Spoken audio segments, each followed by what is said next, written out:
अस्सलामुअलैकुम। इससे पहले हमने एक सबक शुरू किया था जिसका नाम था खेल की ख़बरें। तो खेल की ख़बरें हमारे सिलेबस से स्किप किया गया, तो इसलिए आज हम दूसरा सबक देखेंगे। खेल की ख़बरें हमारे सिलेबस में नहीं हैं, वो 7वां सबक था, ये 8वां सबक है। इसका उन्वान है हम भी हाज़िर ख़िदमत हैं। यानी ये तस्वीर आप देख रहे हैं, तस्वीर में जो है ना एक एम्बुलेंस है, उसके ऊपर 108 लिखा हुआ है।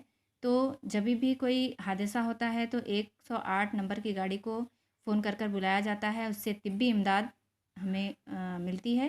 तिब्बी इमदाद के मतलब है कि फ़ौरी तौर पर वो गाड़ी आकर पेशेंट को, जो भी मरीज़ होता है उसे ले जाती है। तो उसके बारे में ये सबक है कि हादसात अगर हों तो किस तरह फ़ोन किया जाए और तिब्बी इमदाद हमको हासिल की जाए, हमें मिलती है।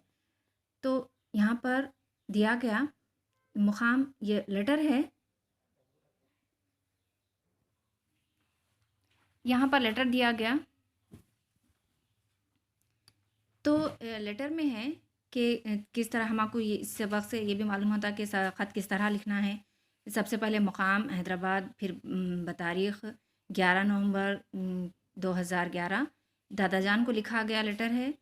इसमें बताया गया कि एक लड़की की कहानी है ये, जो अपने दादा जान को ख़त लिखती है और बताती है कि मैंने अपने स्कूल को जाते हुए एक हादसा वाले आदमी को देखा और किस तरह उसकी मदद की।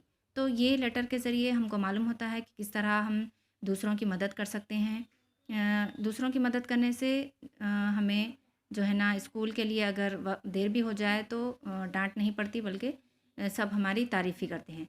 तो लड़की जो है ना अपनी इस अच्छी आदत का, जो उसके समाज के ताल्लुक़ से उसकी थी, तो उसको अपने लेटर में अपने दादा जान को लिखा कि मैंने एक कारनामा अंजाम दिया, आप भी उसे पढ़ेंगे तो बहुत ज़्यादा खुश होंगे। दादा जान, अस्सलाम वालेकुम, उम्मीद कि आप बख़ैर होंगे। आपको ये बताते हुए खुशी महसूस हो रही कि मुझे और समरीन को यौम अतफ़ाल पर समाजी खिदमत के सिले में इनाम दिया गया। वाक़या क्या था आप भी सुनिए। यानी वो अपने दादाजी को लेटर लिख रही है, ख़त लिख रही है और बता रही है कि मुझे और समरीन, समरीन उसकी सहेली है, को यौम अतफ़ाल यानी चिल्ड्रंस डे के दिन उन्हें समाजी खिदमत के लिए इनाम दिया गया। किस वजह से इनाम दिया गया वो अपने ख़त में लिखती है। एक रोज़ मैं और समरीन स्कूल जा रहे थे। सड़क के किनारे एक ज़ईफ़ शख्स पड़ा रहा था और वो किसी तकलीफ़ में था। मैंने अपने बैग से पानी की बोतल निकाल कर बड़े मियाँ के मुँह पर पानी की चंद छींटें मारी। उनमें कुछ हरकत पैदा हुई और कुछ देर बाद वो उठकर बैठ गए। समरीन ने अपना पानी का बोतल बड़े मियाँ के मुँह से लगाया और इन्होंने चंद घूँट पानी पिया। यानी एक हादसा हो गया था उस आदमी का। तो ये दोनों स्कूल जा रहे थे, कोई उनकी तरफ देख नहीं रहा था। तो दोनों लड़कियों ने रुककर उन्हें पानी पिलाया और जब थोड़ा बहुत दम आया तो उन्हें हॉस्पिटल के लिए, दवाखाने के लिए ले गए। मैंने पूछा, बड़े मियाँ आपको आखिर क्या हुआ क्या है? लेकिन वो कुछ नहीं कह पा रहे थे। उफ़! अब क्या किया जाए? मैंने दिल ही दिल में सोचा। इधर-उधर देखा, एक शख्स स्कूटर पर जा रहा था।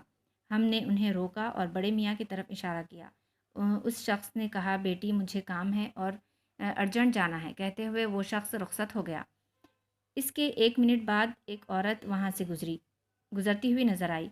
हमारे कहने पर वो भी नहीं रुकी। इसने कहा, बेटी मुझे ज़रूरी काम है, आप लोग 108 नंबर को फ़ोन कीजिए और बताइए कि वो लोग आकर इसे ले जाएँ। बस इतना कहते हुए वो औरत वहाँ से निकल गई।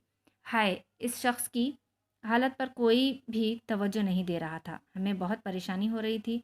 दूसरी तरफ हमारे स्कूल का वक़्त भी हो रहा था। मैंने अपनी शर्ट की जेब में हाथ डालकर टटोला तो मुझे कुछ पैसे हाथ लगे। समरीन ने भी कुछ पैसे अपनी शर्ट की जेब से निकाले। हमने एक ऑटो को रुकवाया। उस शख्स को बड़ी मुश्किल से उठाकर ऑटो में सवार करवाया और दवाखाने के लिए ले गए। डॉक्टर से हमने उस शख्स की कैफ़ियत बयान की। डॉक्टर साहब ने हमारी खूब सिताइश की और हम दोनों वहाँ से स्कूल के लिए रवाना हो गए। तो यहाँ पर ये लड़की जो है ना अपने दादा को बताती है कि मैंने और एक मेरी दोस्त ने, दोनों ने मिलकर एक ज़ईफ़ आदमी की, जो सड़क पर किसी हादसे की वजह से या किसी कमज़ोरी की वजह से पड़ गया था, तो उसे उठाया, उसे पानी पिलाया और उसे दवाखाने के लिए ले गए। तो ये अच्छाई को देखकर हमारे सदर मुदर्रिस ने हमें इनाम से नवाज़ा। तो आप भी ये देखेंगे, तो क्योंकि आप भी इस तरह की बातों से खुश होते हैं, इसीलिए मैं आपको ये ख़त में बता रही हूँ, ताकि आपको भी पता चले कि आपकी लड़की जो है ना कितनी समझदार हो गई है।